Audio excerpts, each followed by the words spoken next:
नमस्कार। ज्योतिष शास्त्र में श्रद्धा और विश्वास रखने वाले सभी जातकों का पारलौकिक जगत चैनल में बहुत बहुत स्वागत है। ग्रहों के राजाधिराज भगवान भुवन भास्कर 17 अक्टूबर प्रातः 4:47 पर राशि परिवर्तन करेंगे और अपने परम मित्र बुध की राशि कन्या राशि को छोड़कर अपनी नीच की राशि तुला राशि में गोचर करेंगे और 16 नवंबर प्रातः तक तुला राशि में ही गोचर करेंगे। सूर्य एक वर्ष में केवल एक माह के लिए नीच की स्थिति में आते हैं और वो तब जब सूर्य का गोचर तुला राशि में होता है, क्योंकि तुला राशि सूर्य की नीच की राशि है। सूर्य का ये राशि परिवर्तन आप सभी के लिए विशेष सावधानी बरतने का संकेत लेकर आ रहा है, क्योंकि सूर्य न केवल नीच के हो रहे हैं वरन राहु और शनि दोनों की दृष्टि सूर्य पर पड़ रही है। दो प्रबल शत्रुओं की दृष्टि पड़ने से सूर्य अत्यधिक पीड़ित होंगे और जब ग्रहों के राजा ही पीड़ित हों, आप समझ सकते हैं कि प्राणी मात्र को पीड़ा होगी। और साथ ही साथ सूर्य के साथ केतु का भी गोचर हो रहा है। हालांकि 18 अक्टूबर को शुक्र के तुला राशि में गोचर के साथ ही सूर्य का नीच भंग होगा और नीच भंग राजयोग बनेगा। लेकिन नीच भंग राजयोग एक ऐसा राजयोग है जो कि शुरू में संघर्ष देता है और बाद में अत्यंत शुभ और श्रेष्ठ फल देता है। तो सूर्य के नीच भंग राजयोग का प्रभाव तो आपको 25 अक्टूबर को लगने वाले सूर्य ग्रहण के पश्चात ही देखने को मिलेगा। तो क्या होगा सूर्य के नीच राशि में गोचर करने का वृश्चिक राशि के जातकों पर प्रभाव, और हम क्या कर सकते हैं अपने आप को सुरक्षित रखने के लिए, इसी का विश्लेषण करेंगे इस वीडियो में। ये विश्लेषण आपकी चंद्र राशि के आधार पर किया जा रहा है और वीडियो के अंत में हम आपको सूर्य के उपाय भी बताएंगे। चलिए वीडियो शुरू करते हैं। वीडियो के शुरू में ही मैं आपको एक सरल सा उपाय बता देता हूँ, जिसे आप 17 अक्टूबर से 16 नवंबर तक नियमित रूप से कीजिए। प्रातः सूर्योदय से 1 घंटे के भीतर सूर्य देव को अर्घ्य दीजिए। तांबे के लोटे में जल, लाल पुष्प, रोली, अक्षत, लाल चंदन और थोड़ा सा गंगा जल लेकर सूर्यदेव को अर्घ्य दीजिए। अर्घ्य 3 बार में दीजिए और ध्यान रखें कि जल आपके पैरों पर ना पड़े। इसके लिए कोई आप टब रख लीजिए या कोई गमला रख लीजिए और जल गमले में ही गिरे। इसके पश्चात उसी लोटे में जल भर करके अपने पास रख लीजिए। सूर्यदेव के सामने मुंह करके बैठ जाइए और गायत्री मंत्र का सस्वर बोल कर जाप कीजिए। 21 बार, 51 बार या 108 बार, जितना आप कर सकें। इसके बाद लोटे में रखा हुआ जल पीकर अपने डेली रूटीन के कार्य शुरू कीजिए। आदित्य हृदय स्तोत्र का भी आप पाठ करें तो और भी उत्तम होगा। छात्रों को ये उपाय अवश्य करना चाहिए, क्योंकि सूर्य सरकारी नौकरी, शासन प्रशासन के कारक हैं और अगर आप भी इस उपाय को करते हैं तो आप सफलता की ओर बढ़ेंगे।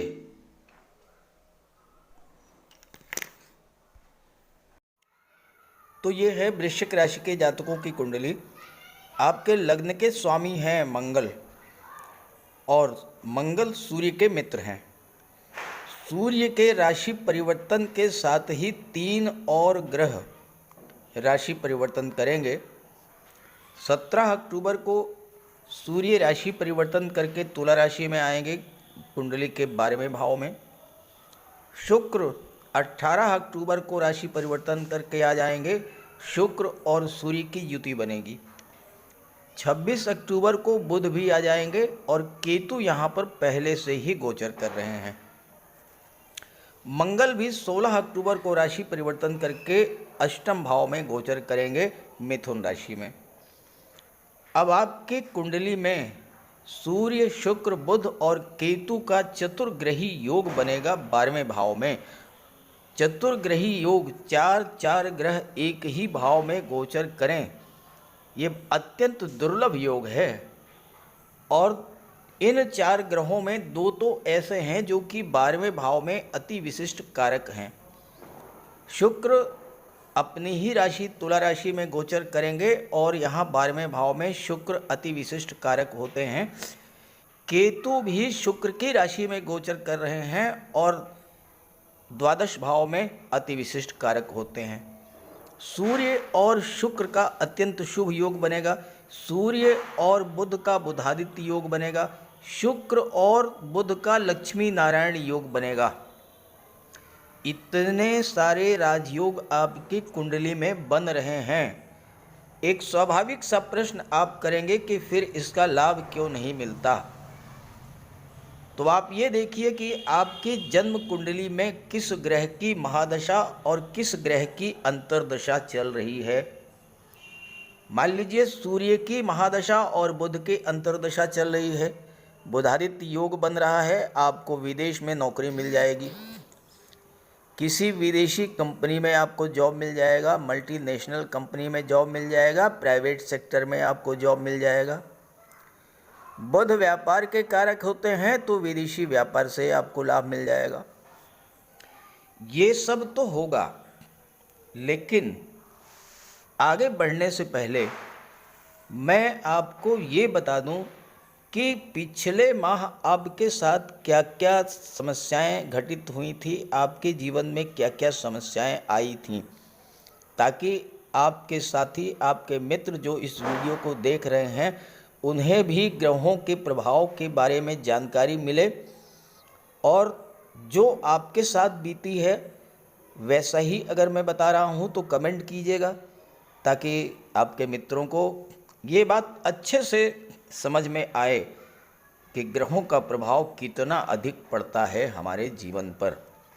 देखिए, आपके लग्न के स्वामी हैं मंगल और मंगल का गोचर 16 अक्टूबर तक कुंडली के 7वें भाव में था। मंगल शुक्र की राशि वृषभ राशि में गोचर कर रहे थे, शत्रु की राशि में। और मंगल दशम के कारक होते हैं, पराक्रम के कारक होते हैं, और पराक्रम भाव में मंगल के प्रबल शत्रु शनि का गोचर था और शनि वक्री थे। तो इसकी वजह से क्या समस्याएं आपके जीवन में आई होंगी। मंगल शुक्र की राशि में गोचर कर रहे हैं। मंगल हैं साहस, पराक्रम और ऊर्जा के कारक। शुक्र हैं लग्जरी, विलासिता, आराम तलबी के कारक। शनि हैं आलस्य के कारक। आपको कार्यों में मन नहीं लगा होगा, उत्साह की कमी महसूस होगी, कार्य करने की ऊर्जा आपके अंदर नहीं बची होगी, एक अजीब तरह की थकान और आलस्य आपने महसूस की होगी। मंगल क्रोध के कारक होते हैं, उग्रता के कारक होते हैं। आपके मन में एक बिला वजह का तनाव, क्रोध बात बात पर रहा होगा और इसकी वजह से कार्य क्षेत्र में भी स्थितियां आपके अनुकूल नहीं रही होंगी। दशम भाव में मंगल दिग्बली होते हैं, स्वामी सूर्य हैं और उस समय सूर्य बहुत अच्छी स्थिति में थे और आपको कार्य क्षेत्र में बहुत अधिक प्रगति करनी चाहिए थी, लेकिन स्वभाव में चिड़चिड़ेपन की वजह से आपके संबंध खराब हुए होंगे अपने सहयोगियों से, अपने बॉस से।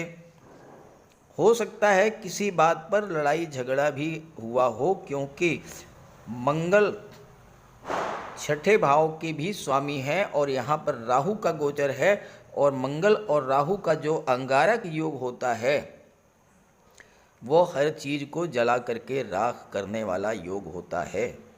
हालांकि इस पर मैं पहले चर्चा कर चुका हूँ, लेकिन मंगल राहु की राशि के स्वामी होने के कारण क्रोध तो अब भी आपको आया होगा और इसी की वजह से आपके बनते बनते काम भी बिगड़े होंगे। हालांकि अगर आपने बजरंग बली की उपासना की होगी तो निश्चित रूप से आपको राहत मिली होगी। सप्तम भाव होता है दाम्पत्य सुखों का और मंगल जब पीड़ित हैं तो दाम्पत्य सुख भी प्रभावित हुआ होगा। बिला वजह के तनाव बने हुए होंगे, छोटी छोटी बातों पर झगड़ा हुआ होगा, कलह की स्थिति बनी होगी, व्यापारिक पार्टनर से भी संबंधों में कटुता आई होगी। और चूंकि शनि पराक्रम भाव में है तो आपको एक अजीब तरह का आलस्य महसूस हुआ होगा। लग्न भाव के स्वामी भी हैं मंगल और लग्न भाव पर दृष्टि डाल रहे हैं और लग्न भाव से आपके स्वास्थ्य का विचार किया जाता है। तो हो सकता है कि इस गोचर काल में आपको कोई चोट चपेट भी लगी हो, एक्सीडेंट्स भी हो सकता है हुआ हो, बार बार बुखार आया हो, गुर्दे में पथरी और जोड़ों में दर्द की शिकायत भी हो सकती है। बच्चों को जन्म देने में भी तकलीफ हुई होगी और हाई ब्लड प्रेशर, गठिया या फोड़े फुंसी, इन सब समस्याओं से आपको दो चार होना हुआ पड़ा होगा। हालांकि सबके साथ ऐसा नहीं हुआ होगा, लेकिन जिन लोगों के जीवन में मंगल की महादशा या अंतर्दशा गतिमान थी उनके साथ तो ये ज़रूर हुआ होगा। आग लगने की घटना, बिजली से शॉर्ट सर्किट होने की घटना या इस तरह की घटनाएं भी हुई होंगी किसी न किसी के साथ। तो जिसके साथ भी जो कुछ भी हुआ हो ज़रूर कमेंट कीजिएगा ताकि आपके साथियों को भी जानकारी मिले। अब आइए बात करते हैं 17 अक्टूबर से 16 नवंबर तक के बारे में। 17 अक्टूबर को सूर्य का गोचर तुला राशि में होगा और 18 अक्टूबर को सूर्य के साथ शुक्र का गोचर हो जाएगा। शुक्र के तुला राशि में आते ही सूर्य का नीच भंग होगा और सूर्य नीच भंग राजयोग बनाएंगे। अब यहाँ पर एक ऐसा खूबसूरत सा योग बन रहा है जिसके बारे में शायद ही आपको किसी ने बताया हो। बहुत ध्यान से समझिएगा। सूर्य और शुक्र की युति। सूर्य हैं पिता के कारक, शुक्र हैं धन वैभव समृद्धि संपन्नता के कारक। सूर्य और शुक्र की युति बनने से आपके पिता को धन की प्राप्ति होगी। आप देखिएगा, सूर्य और शुक्र की ये जो युति है ये 24 सितंबर से ही बन रही है। 11वें भाव में सूर्य और शुक्र की युति बनी थी, 12वें भाव में सूर्य और शुक्र की युति बनेगी और इसके बाद 13 नवंबर तक लग्न भाव में सूर्य और शुक्र की युति बनेगी। और आप देखिएगा, आपकी कुंडली में बन रहे इस योग के प्रभाव से आपके पिता की आर्थिक स्थिति में सुधार आएगा। आप इस बात को देखिएगा, समझिएगा और कमेंट करके जरूर बताइएगा। नॉर्मल वे में जितना धन प्राप्त होता था उससे कहीं अधिक धन आना शुरू हुआ होगा। और ऐसा नहीं है कि आपके पिता के जीवन में ही धन का आगमन हुआ होगा, आप भी तो पिता हो सकते हैं। मान लीजिए आपकी उम्र 40, 45, 50 साल है तो स्वाभाविक सी तौर है कि आपके बच्चे भी होंगे। बच्चों की कुंडली में भी ये योग बन रहा होगा, किसी भी भाव में बने, निश्चित तौर पर सूर्य शुक्र की युति बन रही होगी। और जैसा मैंने पिछले कई वीडियोस में बताया है कि घर का जो मुखिया होता है उसका अकेला उसी का भाग्य कार्य नहीं करता है, बल्कि परिवार के जितने भी सदस्य हैं सबके भाग्य का कंट्रीब्यूशन होता है उसके भाग्य में। सबका भाग्य लेकर के चलता हो व्यक्ति, सभी के भाग्य का फल उस व्यक्ति को मिलता है। आप पिता हैं, आपको धन की प्राप्ति हुई होगी या होगी। निश्चित तौर पर नॉर्मल वे में जितना धन आप अर्जित करते हैं उससे ज़्यादा धन आपको मिला होगा या मिलेगा। 13 नवंबर तक आप नोट कर लीजिए और मिल जाए तो कमेंट करके बता दीजिएगा। और आपके प्रभाव से आपके पिता को धन की प्राप्ति हुई होगी या होगी। ये तो सूर्य और शुक्र का प्रभाव हुआ। शुक्र अति विशिष्ट कारक होते हैं। अति विशिष्ट कारक यानी 12वें भाव को प्रभाव को अत्यधिक बढ़ा देते हैं। 12वां भाव खर्चों का होता है, शुक्र खर्चे कराएंगे निश्चित रूप से, लेकिन ये जो खर्चे होंगे घर की सुख सुविधा के साधनों पर होंगे। और शुक्र चूंकि सप्तम के स्वामी हैं, जहाँ से आपके दाम्पत्य सुखों का विचार किया जाता है, अगर आप महिला हैं, आप इस गोचर काल में निश्चित रूप से ज्वेलरी, आभूषण, ऑर्नामेंट्स परचेज करेंगी, गोल्ड में निवेश करेंगी, और ये निवेश आपके लिए बहुत ही लाभप्रद होगा। विदेश का भाव होता है 12वां भाव, और शुक्र आपको विदेश यात्राएं करा देंगे, हवाई यात्राएं कराएंगे शुक्र, और बुध विदेशी व्यापार में आपको सफलता दिलाएंगे। शुक्र और बुध का लक्ष्मी नारायण योग बन रहा है। लक्ष्मी नारायण योग अत्यंत दुर्लभ योग है, बहुत ही कम बनता है किसी भी जातक की कुंडली में, लेकिन अगर बन जाए तो माता लक्ष्मी और भगवान विष्णु दोनों ही आपके घर में निवास करेंगे। तो आप सोच लीजिए कि धन की कमी तो कहीं से कहीं नहीं होने वाली है। सूर्य चूंकि पंचम के दशम के स्वामी हैं और विपरीत राजयोग बना रहे हैं, आप देखिएगा 25 अक्टूबर के बाद आपके कार्य क्षेत्र में बहुत बड़ी उन्नति देखने को मिलेगी। पद प्रतिष्ठा प्रमोशन का लाभ मिल सकता है, और साथ ही साथ अगर आप सरकारी नौकरी में हैं, शासन प्रशासन में हैं, राजनीति के क्षेत्र में हैं, कोई अत्यंत महत्वपूर्ण जिम्मेदारी का पद आपको सौंपा जा सकता है। शुक्र सप्तम के कारक हैं, 12वें भाव में सूर्य के साथ, बुध के साथ, केतु के साथ युति बना रहे हैं, और मंगल 16 अक्टूबर को आ जाएंगे अष्टम में। दाम्पत्य जीवन में खुशियों की बरसात होगी। जो आपसे नाराज चल रहे थे, जो आपसे रूठे हुए थे, वो सब मान जाएंगे, क्योंकि शुक्र और बुध के प्रभाव से आपके पास प्रचुर मात्रा में धन होगा। शुक्र के प्रभाव से वाणी में माधुर्य होगा, और सूर्य और बुध के प्रभाव से आपके अंदर ज्ञान इतना ज़्यादा होगा कि आप किसी भी समस्या का समाधान अपने बुद्धि विवेक के आधार पर निकाल लेंगे। समस्याएं कैसे आती हैं? जब आप अपनी ही कहते हैं, दूसरों की नहीं सुनते हैं। लेकिन चूंकि राशि सप्तम के स्वामी शुक्र हैं, और शुक्र बहुत अच्छी स्थिति में है, और शुक्र तो अत्यंत मधुर व्यवहार बना देंगे आपका, आपसी अंडरस्टैंडिंग को बढ़ा देंगे। आप अपने जीवन साथी, लव पार्टनर, व्यावसायिक पार्टनर, इनकी बात को सुनेंगे, समझेंगे, और बैठ करके समस्याओं का समाधान निकाल लेंगे। बुध यहाँ पर लाभ भाव के स्वामी होकर के शुक्र के साथ लक्ष्मी नारायण योग बना रहे हैं, तो आपको हर तरह का लाभ मिलेगा। और देवगुरु की दृष्टि पड़ रही है, देवगुरु पंचम भाव में बैठे हैं अपनी ही राशि में, तो छात्रों के लिए भी बहुत अच्छा रहेगा। पढ़ाई में मन लगेगा।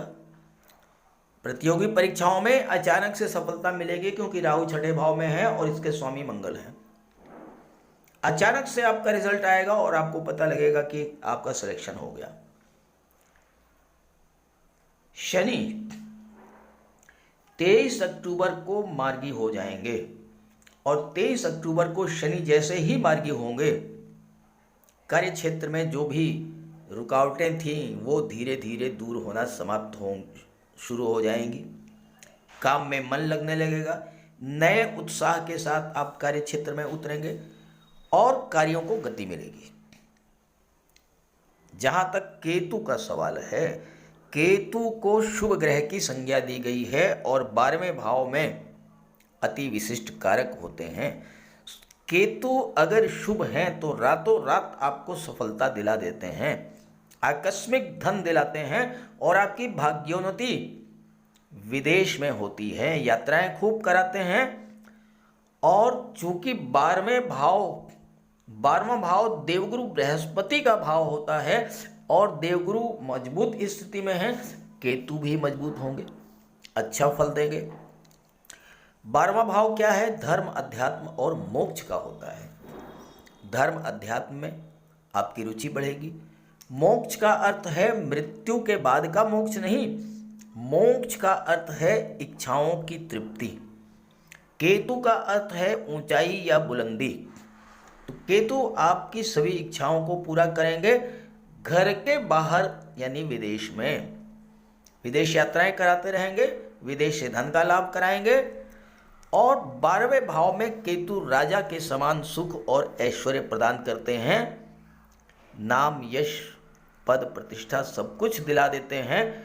और अगर आपको संतान की प्राप्ति इस गोचर काल में होती है, पुत्र की प्राप्ति होते ही जीवन में तरक्की हो जाएगी। और केतु का प्रभाव तो इतना व्यापक होता है कि ससुराल पक्ष की भी तरक्की करा देते हैं, हर तरह की सुख समृद्धि देते हैं। और केतु 12 का बेटा भी बहुत मददगार होता है, जो भी इच्छा होगी केतु पूरा करते हैं, क्योंकि केतु मोक्ष के कारक हैं। गाड़ी, बंगला, धन दौलत सब कुछ देंगे केतु। तो इस तरह से सूर्य राशि परिवर्तन करके आपके जीवन में खुशियां लाने जा रहे हैं। लेकिन अगर आपके जीवन में सूर्य की महादशा, अंतर्दशा, प्रत्यंतर दशा गतिमान हो तो आप सूर्य का उपाय जरूर कीजिएगा। आइए बात करते हैं सूर्य के उपायों पर। अगर अभी तक आपने सूर्य देव का उपाय नहीं किया है तो अवश्य कीजिए। सूर्य देव की आराधना करें। खास करके छात्रों को या जो कॉम्पिटिटिव एग्ज़ाम्स की तैयारी कर रहे हैं उन्हें तो सूर्य के उपाय अवश्य करने चाहिए। सूर्य आत्मा के कारक हैं। इस पृथ्वी पर सूर्य के कारण ही जीवन है और सूर्य की ही ऊर्जा, प्रकाश और ऊष्मा से हम कार्य करने में सक्षम होते हैं। सूर्यदेव की आराधना करेंगे, आत्मा को बल मिलेगा, आत्मविश्वास में वृद्धि होगी, कार्य करने की ऊर्जा प्राप्त होगी, जीवन में रोशनी आएगी, भाग्य चमक जाएगा और फिर आप सफलता की सीढ़ियां चढ़ते चले जाएंगे। तो प्रातःकाल स्नान करते समय जल में लाल पुष्प या केसर डाल करके स्नान कीजिए। इसके बाद सूर्योदय से 1 घंटे के भीतर सूर्य देव को अर्घ्य दीजिए। तांबे के लोटे में जल, अक्षत, लाल पुष्प, रोली, लाल चंदन ये डाल करके सूर्य देव को अर्घ्य दीजिए। ध्यान रखें कि सूर्य देव को अर्घ्य 3 बार में देना है। 1 लोटे जल को आपको 3 बार में अर्घ्य देना है। और साथ ही साथ इस बात का ध्यान रखना है कि जो जल है वो आपके पैरों पर ना गिरे। इसके बाद गायत्री मंत्र का जाप करें, आदित्य हृदय स्तोत्र का पाठ करें। छात्रों को तो सूर्य का ये उपाय नियमित रूप से करना चाहिए, क्योंकि सूर्य ही सरकारी नौकरी के कारक हैं और आज के युग में हर छात्र का सपना होता है कि वो आईएएस बने, आईपीएस बने या शासन प्रशासन में उच्च पदस्थ अधिकारी बने, और सूर्य इन सब के कारक होते हैं। सूर्य पिता के कारक हैं। पिता का सम्मान कीजिए, उनकी सेवा कीजिए, उनके मार्गदर्शन में आगे बढ़िए। यदि किसी तरह का कोई विवाद भी है तो उसे भुला दीजिए और उन्हें किसी तरह का कष्ट तो बिल्कुल न दें। इससे सूर्यदेव को बल मिलेगा। सूर्यदेव को बल प्राप्त हो इसके लिए रविवार को नमक का सेवन न करें। दलिया, दूध, दही, गुड़, गेहूं की रोटी इन सब का प्रयोग करें। रविवार के दिन सूर्यदेव को अर्घ्य देने के बाद एक तांबे की अंगूठी या तांबे का छल्ला ये धारण करें और जितनी आपकी क्षमता या सामर्थ्य हो यथाशक्ति लाल वस्त्र, गुड़, गेहूँ, मसूर की दाल या तांबे का दान करें। गौ माता की सेवा करें, उन्हें रोटी दें, चींटियों को चीनी दें, मछलियों को आटे की गोली खिलाएं। ध्यान रखें कि जो भी उपाय करें यो पूरे मन से करें। उपाय करते समय सूर्य देव का ध्यान करें और साथ ही साथ अहंकार और क्रोध इनसे दूर रहें। आप ये उपाय करके देखिए, जीवन में इतना बड़ा परिवर्तन आएगा कि आप कल्पना नहीं कर सकते। तो मेरी बात से सहमत हों तो उपाय शुरू कर दीजिए, और वीडियो अच्छा लगा हो तो अपने साथियों को, मित्रों को भी ज़रूर शेयर कर दीजिएगा। नमस्कार।